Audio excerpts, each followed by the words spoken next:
Good day, I'm Stephen McHugh, and this is your JIS news for Monday, January 27.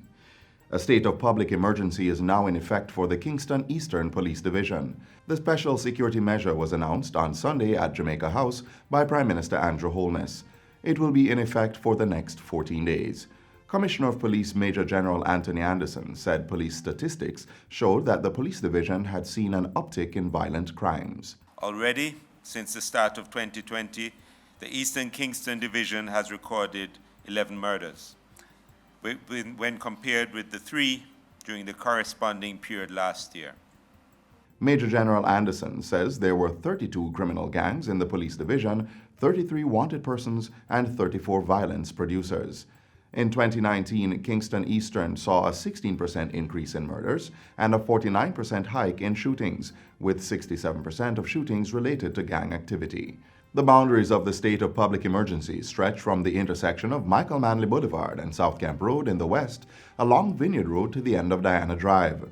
The northern boundary extends from Diana Drive to Lexington Avenue onto Deanery Road to the intersection of Mountain View Avenue and stretching to the shared border of St. Andrew and St. Thomas. The eastern boundary extends south from the St. Andrew-St. Thomas border to the coastline. From the coastline, the southern boundary stretches west towards the intersection of South Camp Road and Michael Manley Boulevard. The JDF and JCF have both the commitment and capability to achieve success here in East Kingston. We welcome the continued support that we have gotten from citizens and various other groups, including private sector, as we strive to bring a lasting peace to our communities. Meanwhile, the Jamaica Constabulary Force has announced success in its policing strategies, which it says has resulted in a 5% reduction in murders so far this year when compared to the corresponding period in 2019. In making the announcement, Police Commissioner Major General Anthony Anderson says shootings are also down by 7%.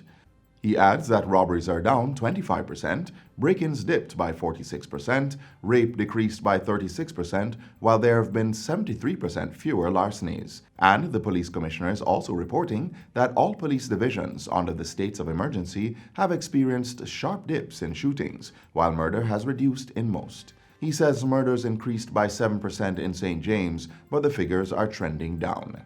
The public can assist by contacting Crime Stop at 311, which is, as always, completely confidential, by complying with the security officers at checkpoints, by adhering to curfew guidelines, and by notifying us at the JCF of any professional breaches of conduct by our own members.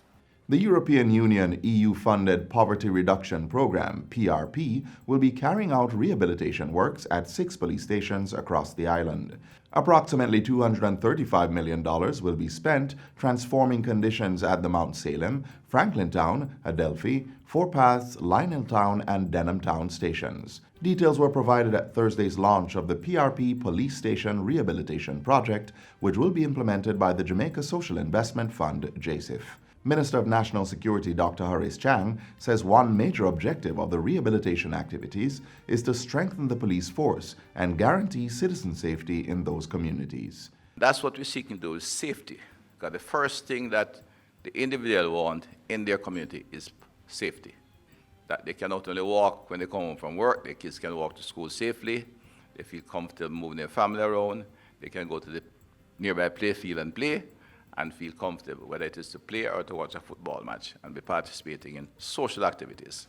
Head of the EU delegation in Jamaica, Ambassador Malgorzata Vasilevska, says the need to provide safer environments is one of the reasons the police stations were chosen for rehabilitation.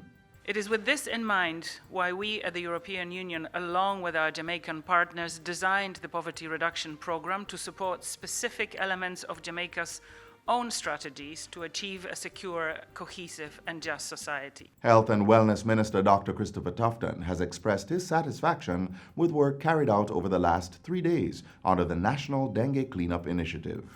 I think we've achieved the objective across Jamaica to mobilize as many Jamaicans as possible, starting with leadership at all levels, and to drive the message home, which we have been trying to drive home for the last year, which is that dengue is a serious issue. You can't take it lightly. It starts with the breeding of mosquitoes, and we have to start the process by looking consciously for breeding sites and destroying them. Prime Minister Andrew Holness led the cleanup activities at the national project. He was among a team that cleaned mosquito breeding sites in Grantspen and Raytown.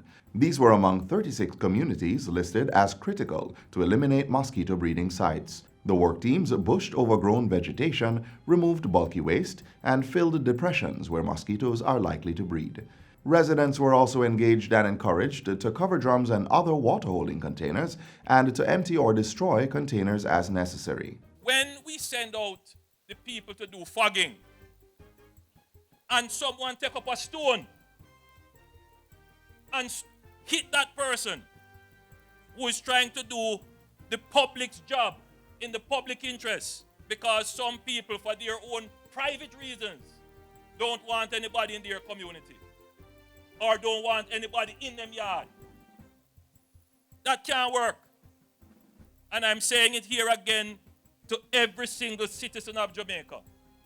The public's health is your business, and your right cannot come over the public right to good health. Prime Minister Andrew Holness has announced that the initial public offering for Trans-Jamaican Highway Limited could start next month. NCB Capital Markets Limited is the lead organizer for the undertaking, which was first revealed last October. The sale of government's shares in the company, which operates the east-west segment of Highway 2000, is part of efforts to fully utilize the state's assets. This will be another opportunity for Jamaicans to invest in a business, in a piece of Jamaica, the East-West Highway, which has good traffic flow and a good revenue stream, that you can now own a piece of Jamaica that is generating income that you can accumulate to wealth. Mr. Holness was addressing Tuesday's 15th Jamaica Stock Exchange Regional Conference on investments and the capital markets. The upcoming divestment of Trans-Jamaican Highway follows a successful sale of shares of Wigton Wind Farm Limited. Just a piece of the rock. It's not just a house or a motor vehicle. You need to be owning the companies and the infrastructure that generate positive streams of revenues, because it is those positive streams of revenue that you can save, accumulate, and build wealth. And that is what we have been doing as a government, trying to create wealth for the average Jamaican. And finally, Culture Minister Olivia Grange has expressed congratulations to young Jamaican singer Koffee on winning the Grammy Award for Best Reggae Album last evening in Los Angeles, California. 19-year-old Koffee, whose real name is Michaela Simpson, made history by becoming the youngest solo act and only female ever to win a Grammy for Best Reggae Album. In reaction, Minister Grange says Koffee is an outstanding ambassador of the reggae music of Jamaica, despite her young age, and is thoroughly deserving of the Grammy for her well-produced album, Rapture. The Culture and Entertainment Minister adds that Koffee's achievement is an inspiration to all Jamaicans who continue to beat against the glass ceiling as they build lasting careers.